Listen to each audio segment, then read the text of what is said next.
Thanks for downloading a 3CR podcast. 3CR is an independent community radio station based in Melbourne, Australia. We need your financial support to keep going. Go to www.3cr.org.au for more information and to donate online. Now stay tuned for your 3CR podcast.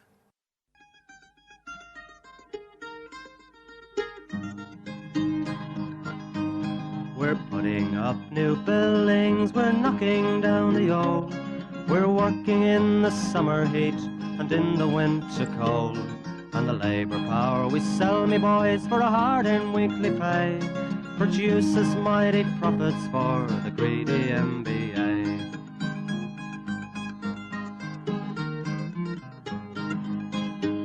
And whether we were born here or born in Italy, in Greece, in Spain or Ireland, in England or Fiji, we all of us are workers, united we must stand, until the wealthy bludgers have been driven from our land.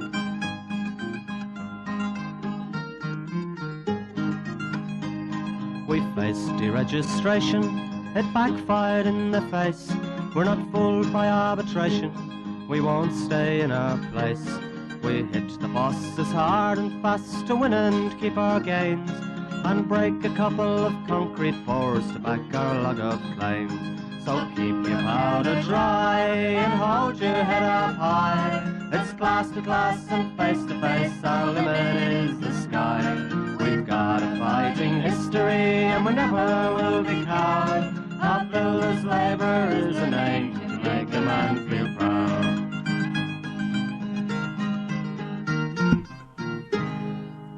Good morning, listeners, bright-eyed and bushy-tailed.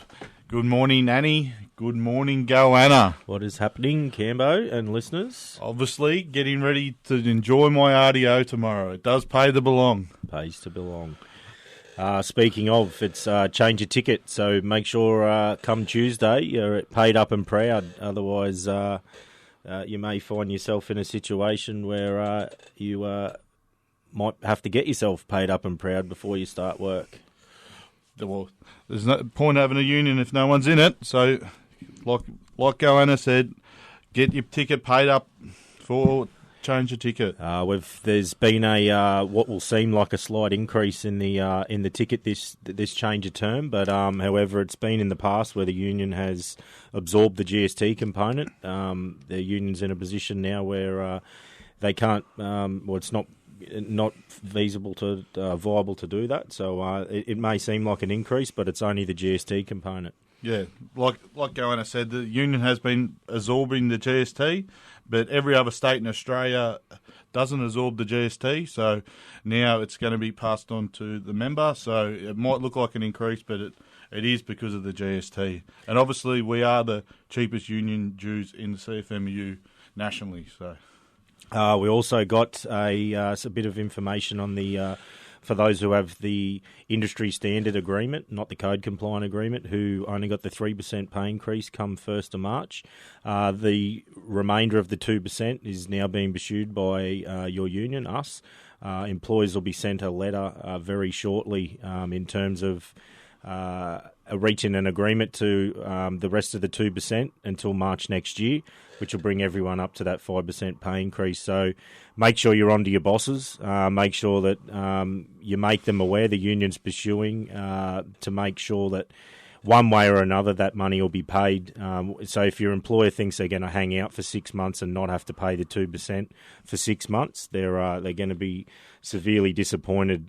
We'll be expecting the same monetary amount come the 1st of March that's just been to be paid one way or another in an agreement. So the 5% will be passed on for that 12 months. So get on to your employer and let them know that they better get moving because they're going to have to pay back pay of some form anyway. Better get the pay increase now if you're a boss or pay the back pay. It'll be a big sum of back pay for the next EBA, till the next pay rise. We'll keep you informed, listeners, on how we're travelling with those negotiations. The rally, Campo. Oh, the rally yesterday, on Thursday, we had an all organisers meeting from all unions. So we had Luke Calicari and Michelle O'Neill give a report about change the rules, because obviously getting all the troops motivated, like we've said before, it is a rally. We believe this will be the rally, the last rally before the next federal election, where we can hopefully change the government. And we went through the outline of what we're chasing, and also what we need to hold Labor or whoever is in Parliament to change the rules. So get to the rally, get there in numbers, and don't just you come, bring your whole family and bring your whole community, because if we don't get these rules changed, we're going to see we've had record fines to the union, we've had officials getting pulled off by police, by Victorian police at the moment, so we need some of this stuff changed so we can get pay and conditions that we all deserve. Yeah, it's an important one, Cambo, for the whole community. So, like we've said before, it's not a fishing day or a day to stay home or do something else. The 10th of April, 10 a.m., get your backsides to Trades Hall and come and be a part of what's going to be a changing of the rules.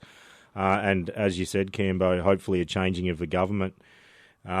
It's important that you bring along community members as well. We've spoke about this before. Yes, we have good wages and conditions in our industry, and they're through strong unionism and the blues we've had in the past. But there's many a sector that doesn't have these conditions, and there's no point in us just looking after our own industry if we don't look out for our neighbours, our family, and our friends, whether it be direct or in our social environment. It'll be only us left with conditions, and it makes it a lot easier to attack when it's only one or two industries that are still getting good wages and conditions, Cambo. Yeah, and obviously, we want to put pressure on to whoever's in government about lifting the minimum wage. If you are on the minimum wage and you're paying rent, the only place you can live in Melbourne, you'd have to get a house near Ayers Rock. And it's about getting the penalty rates reinstalled for hospitality workers. I know I've got a sister that works in hospitality. The last thing I want to see is the American system where they've got to grovel to a customer, a rude customer, or grovel for a tip to get a wage. That's disgusting. That isn't Australia. So we need to get April the 10th, 10:30, get to the rally at the front of Trades Hall and do what we do best and send a message to both sides of the government. No matter who's in power, we want the rules changed because the rules are broken. 100%, Cambo, 100%. Branch meeting. Branch meeting, obviously there was a good attendance to the branch meeting, and getting to the branch meeting is important. It's your union. It's where rank and file get to come and hear direct from the executive. I know Elias, because there's a few away, Elias and Derek Christopher gave a comprehensive report of where we're at with the rally, the pay increase. Obviously, the organisers gave, Paulie and the civil boys gave a comprehensive report about McConnell Dow and where we're going with Victoria Police, and also a report back about the incident which we're going into West Melbourne. Yeah, Cambo, I suppose we'll give what we do know in terms of the accident last Saturday in West Melbourne. It's still under investigation, and there's been a family severely affected with a worker losing his foot, unfortunately. So we won't go into details. We don't know exactly, but we can say this: the union's put out a message to all shop stewards, and we'd also like to spread the message to our membership base as well that no work is to be done jumping hoists while there is hoists still in action. So if there's a single mast, two hoists on that mast, it's not okay for your employer to put workers on top of that hoist or working on that hoist while the other hoist is working on the same mast. So if you see that happening on your jobs, make sure you let the union know. If you're a shop steward out there, it doesn't happen and it shouldn't happen. If work's being done on the hoist and it's a single mast and there's two hoists running off that mast, all activity in the hoist other than the maintenance or the jumping has to stop. We need to keep workers safe. But as I said, it's still under investigation. Unfortunately, a worker has lost his foot, and hopefully we'll have more details when the report's done. And obviously, we want to give a big shout out to the official that was handling that on Saturday, Perky. Obviously, he went down and he's been, and the safety unit went down there and they've had WorkSafe down there and going through all the issues. And we definitely want to give a big shout out to the blokes who were doing the I&D lads, the hoist driver, the MaxCon shoppy who were doing first aid, and the people involved.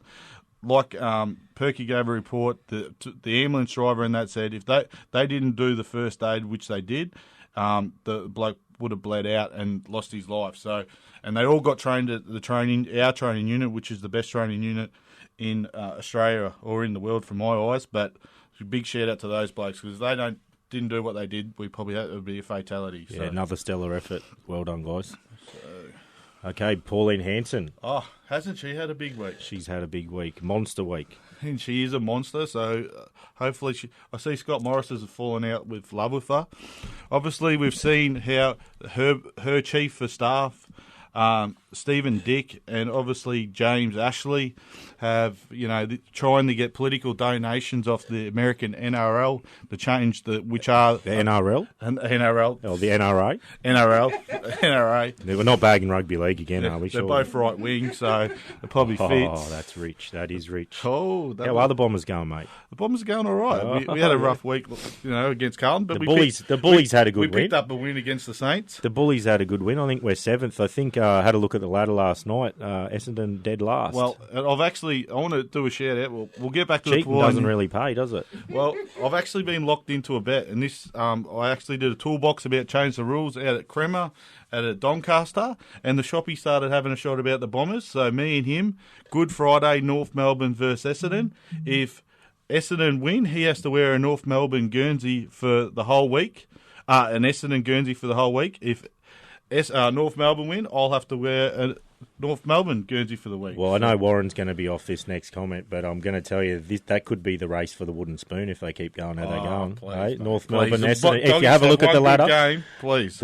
If you have a look at the ladder right now, North Melbourne second last, Essendon last. He should be battle for the wooden spoon. Warren should be going for the Brisbane Bears. He used to go for Fitzroy. Big shout out to Warren. He's still recovering from the tune-up, but big shout out to Warren. Hope you're back soon, mate, because we're struggling. Obviously, getting back onto the Pauline Hanson, we got sidetracked, as we do. It's their second gig. But obviously, getting back to the Pauline Hanson thing, she obviously was accusing the government of the time for Port Arthur of a government conspiracy. She also they're trying to lobby the gun lobby in America to fund their campaign. So obviously, Scott Morrison, he's fallen out of love with her because he's saying that the Liberals are going to preference them below Labor. Oh, and Payne almost put his foot in it. You can tell he's trying to burn the ship on the way out, didn't he? Oh, he did. He got posted by the whole defence. The defence minister gets posted by the whole defence force. On TV, you see him, they all walk away because he's running his political agenda. Yeah, it's disgraceful. You mean it's the same? I mean, we've had a tragedy in New Zealand in the last couple of weeks, and they've tightened their gun laws, and we've got simpletons like Pauline Hanson and her counterparts wanting to lessen them. And we've seen what happens in America with the gun laws, where they have a part of law that was made during independence that they can carry guns in case the Queen of England or any of her soldiers come into their house. Let's hope that Australia's a bit smarter than that. We don't want to see guns in schools and the mass shootings that go on in America. It's disgraceful. As we said, we saw some competent political stuff going on in New Zealand. Hopefully one day we can get it in Australia. And especially, I'm not against guns. I'm a hunter, so I'm not against guns. But I'm against Pauline Hanson. That is one of Australia's biggest tragedies, and she's saying it was a conspiracy for the government. That is just disgusting. Absolutely disgusting. But it sums it up. They're the sort of people, when you're not real bright, you go the lesser form, and hatred is the easiest thing to do. So obviously we'll go to the song. So this song's for obviously Scott Morrison and Pauline Hanson, and it's Sonia Dada. Sonia Dada.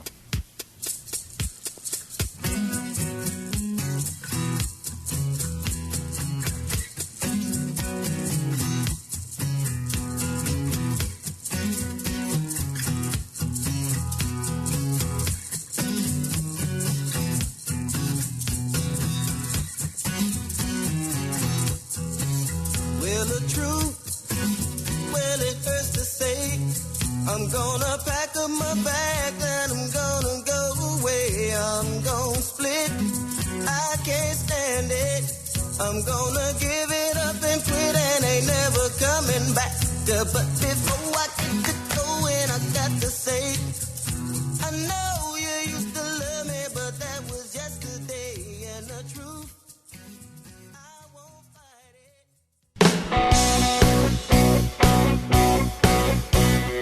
You don't fight, you lose.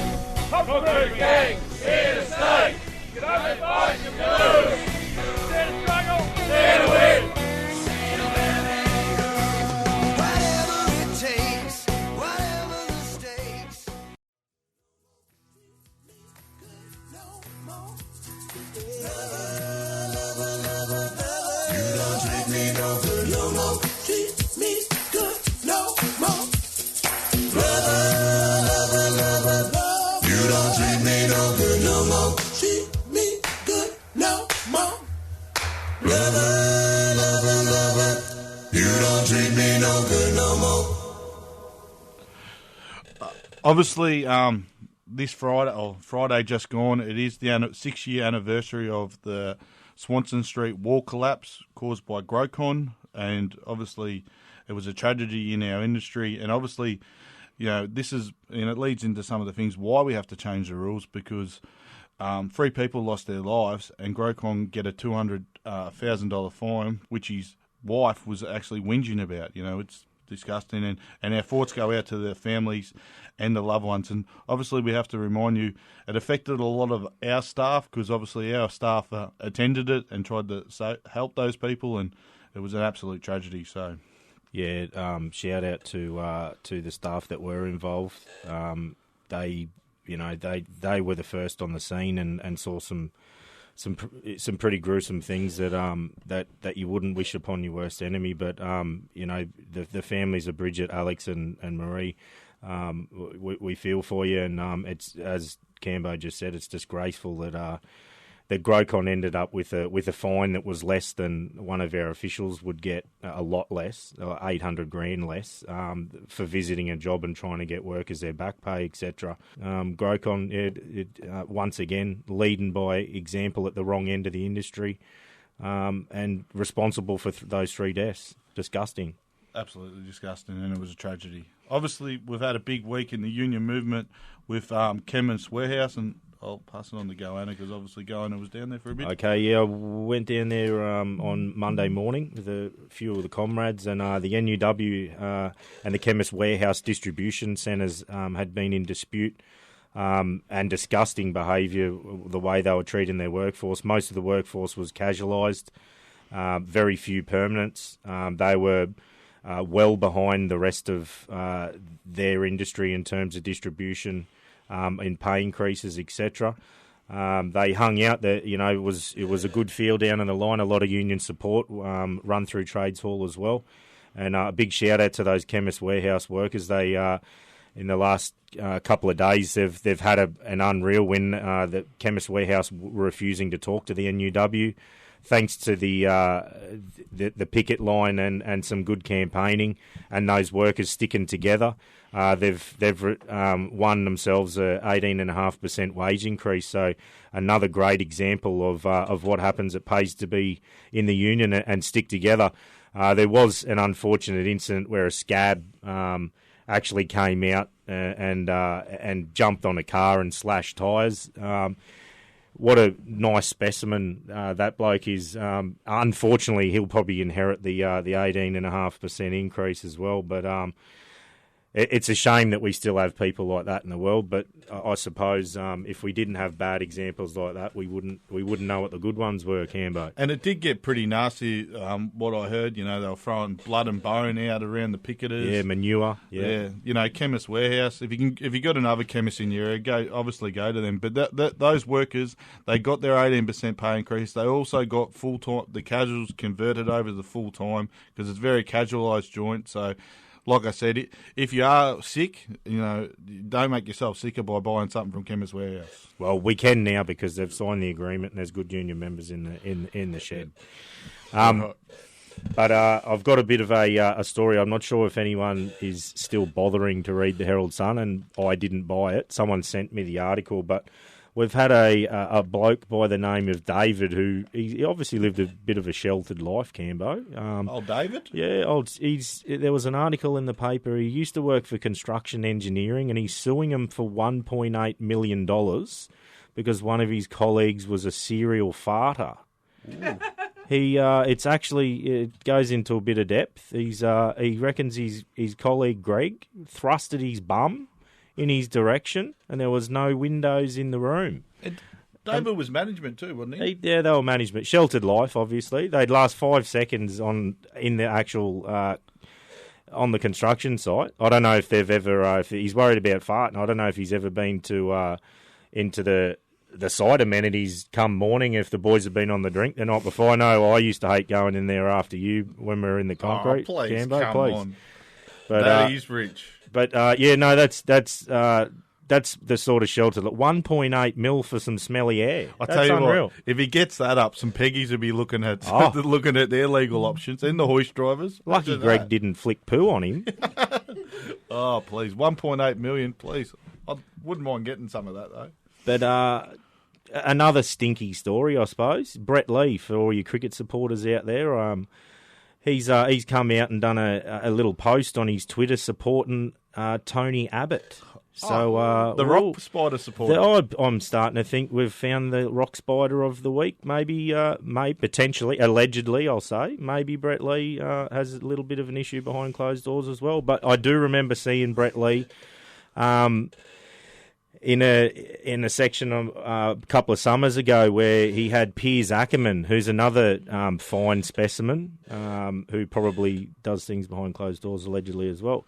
But I remember he had him on there. Piers Ackerman faced a few balls from Brett Lee, and Brett Lee was saying at the end of it how brave he was. Well, he wasn't. He turned his back before Brett Lee even let the ball go, and just offered pretty much his ass to Brett Lee bowling, and he got hit twice with it. There's nothing brave about that, but that's the sort of people that they are. It's all good attacking and promoting hatred. But yeah, Brett Lee supporting Tony Abbott, one of your best. Let's be honest, Brett Lee was only in the Australian cricket team to give Glenn McGrath a break between innings.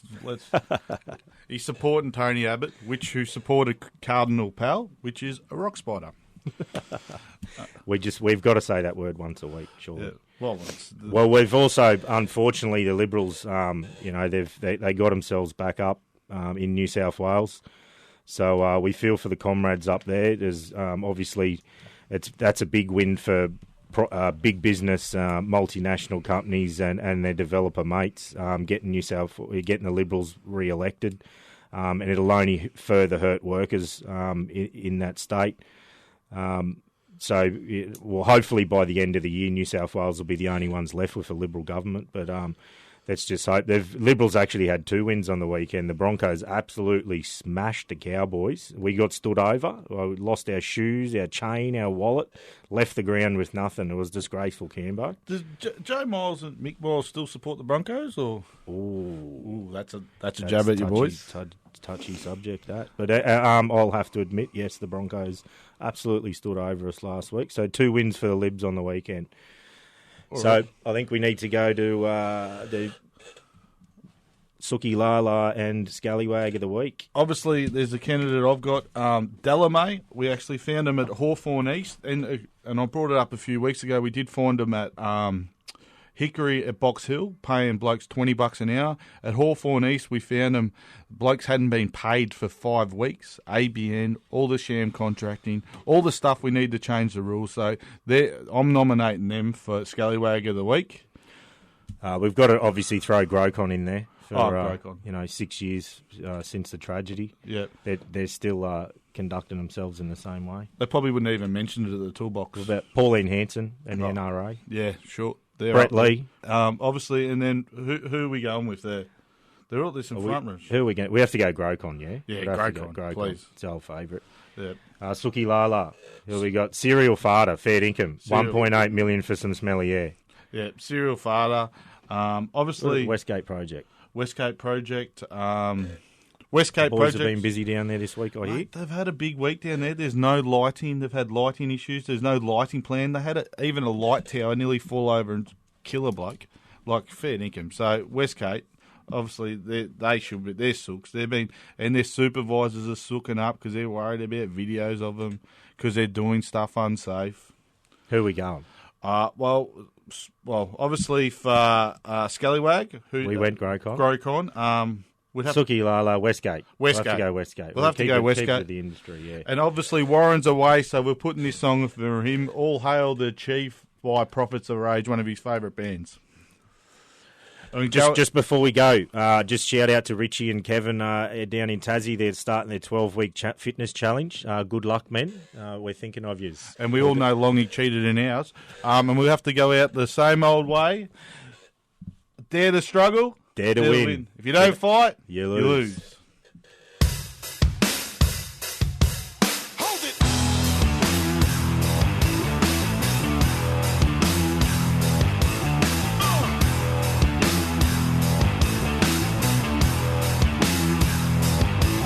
Hovering over, looking over the shoulder, suspect, who got next game, hanging us by the necks. Hold on to your purses and wallets. By George, he's a new Wallace. Show no shame, no malice. Wondering who's this new Alice. Check. 1, 2, 1, 2. Alabama, Indiana. They be coming around asking, who the fuck is you?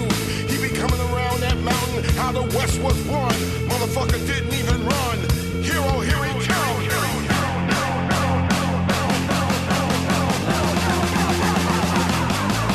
All hail to the chief who came in the name of a thief to seize peace. He'll be coming around that mountain. All hail to the chief who came in the name of a thief to seize peace. He'll be coming around that mountain. All hail to the chief who came in the name of a thief to seize peace. He'll be coming around that mountain. All hail to the chief who came in the name of a thief to seize peace.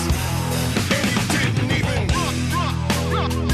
And he didn't even. And he didn't even.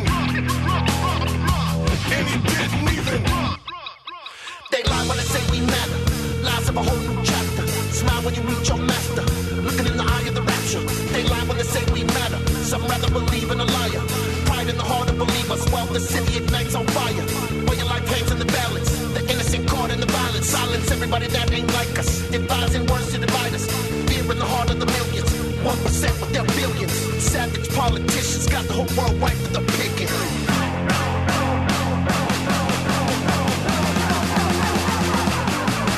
All hail to the chief who came in the name of a thief to seize peace. He'll be coming around that mountain. All hail to the chief who came in the name of a thief to seize peace. He'll be coming around that mountain. All hail to the chief who came in the name of a thief. You've been listening to a 3CR podcast produced in the studios of independent community radio station 3CR in Melbourne, Australia. For more information, go to allthews.3cr.org.au.